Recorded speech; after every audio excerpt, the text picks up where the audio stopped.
Assalamualaikum warahmatullahi wabarakatuh. Saudara, kali ini kita akan bicara bagaimana cara atau tipsnya agar kita bisa sukses dalam pergaulan di tengah pergaulan kita yang luas. Karena saudara, walaupun kita punya pergaulan yang luas, belum tentu kita berhasil atau mampu untuk sukses dalam pergaulan tersebut. Karena banyak orang yang punya pergaulan yang luas justru gagal dalam pergaulannya. Seperti apa kegagalan itu dan apa penyebabnya, kita bahas dalam kesempatan ini. Setidaknya ada 7 penyebab yang membuat kita gagal dalam pergaulan. Yang pertama, apabila ada sekumpulan orang atau tetangga atau siapapun yang kita mau datang kepadanya, hindari benar kebiasaan apabila kita datang bergabung dengan mereka, langsung ngobrol, langsung ngomong. Ketika kita datang, langsung saja kita bercerita, tadi saya mendengar atau melihat ada ini. Lalu kita langsung bercerita dengan cerita kita. Sementara kita tidak tahu mereka yang sudah berkumpul itu boleh jadi lagi ada pembicaraan yang serius atau ada pembicaraan penting, sehingga dengan kedatangan kita yang langsung nyerocos saja ngomong, itu akhirnya terputus. Itu tentu saja mengganggu bagi mereka yang lagi serius, apalagi penting. Nah, kebiasaan seperti ini secara tidak langsung akan menjatuhkan diri kita. Karena mereka-mereka yang sudah lama bercerita, secara tanpa kita sadari akan menilai bahwa kita mempunyai kebiasaan yang tidak baik. Yang kedua, saudara, ketika kita bergaul atau berkumpul dengan teman-teman, jangan dibiasakan kita mendominasi pembicaraan. Maunya kita terus yang didengar, sehingga yang lain tidak punya kesempatan untuk bercerita. Tips terbaik justru lebih baik kita mendengar daripada kita menjadi pembicara. Kenapa? Karena pada dasarnya banyak bercerita, banyak bicara di depan orang-orang lain, itu juga merupakan kebiasaan yang buruk, apalagi yang diceritakan hanya tidak ada hal-hal poin-poin penting, tidak ada yang bermanfaat, hanya berupa sendawa gurau. Nah, sebenarnya tipnya mudah. Ketika kita berbicara di depan teman-teman atau siapapun, ketika kita datang, dengarlah topik apa yang mereka ceritakan. Dengar topik apa yang mereka ceritakan, ikutilah cerita mereka. Dengar, tampakkan diri kita bahwa kita benar-benar serius menganggap mereka, mendengar cerita mereka.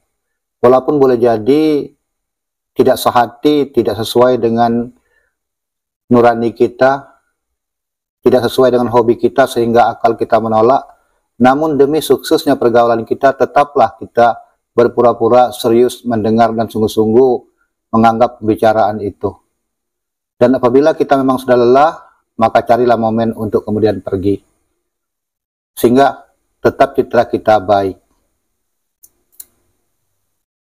Yang ketiga, di dalam kita bercerita atau ngobrol dengan teman-teman, hindari ngobrol yang hanya hobi kita. Kebetulan kita hobi mancing misalnya, maka terus kita bercerita tentang mancing. Ketika kita bicara tentang burung, hobi kita, hobi koleksi burung, terus bercerita kepada burung. Kita harus mengerti bahwa orang-orang yang mendengar cerita kita belum tentu sehobi dengan kita. Bagaimana kalau kita sendiri bukan orang yang hobi mancing, terus datang teman yang ceritanya terus mancing? Tentu saja ini tidak nyambung ke otak kita. Menganggapnya berbicara adalah siksaan bagi kita, karena bukan hobi kita. Nah, ketika kita punya teman seperti itu, pastinya kita punya penilaian. Orang seperti ini tidak bisa atau tidak kurang tahu diri, cara bicara tempat orang banyak. Maka apabila kita menilai orang lain seperti itu juga orang menilai kita. maka hindarkan bicara tentang hobi kita.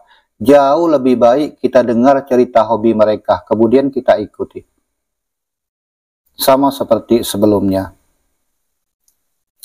Kemudian yang keempat, dalam kita berbicara dengan kelompok atau pergaulan-pergaulan yang ada di masyarakat, apalagi masyarakat pedesaan yang banyak berkumpul, bercerita, itu hindarkan benar kebiasaan suka membantah. Ada saja kebiasaan kita yang suka membantah. Orang berkata begini, tanpa kita sadari atau refleksi, mulut kita langsung membantah. Itu adalah kebiasaan yang juga kurang baik, yang justru apabila kita teruskan akan berlarut-larut. Jadi yang sebaiknya, apapun yang diceritakan orang, selama itu bukan maksiat, bukan berbuat dosa, kita ikuti saja. Kita ikuti alur mereka, dan itu banyak manfaatnya.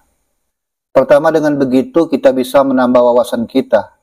Yang boleh jadi kita selama ini tidak pernah terjun ke masalah yang diceritakannya, dengan adanya itu kita menjadi tahu. Yang kedua, orang yang mengajak kita bicara juga menjadi senang dengan kita.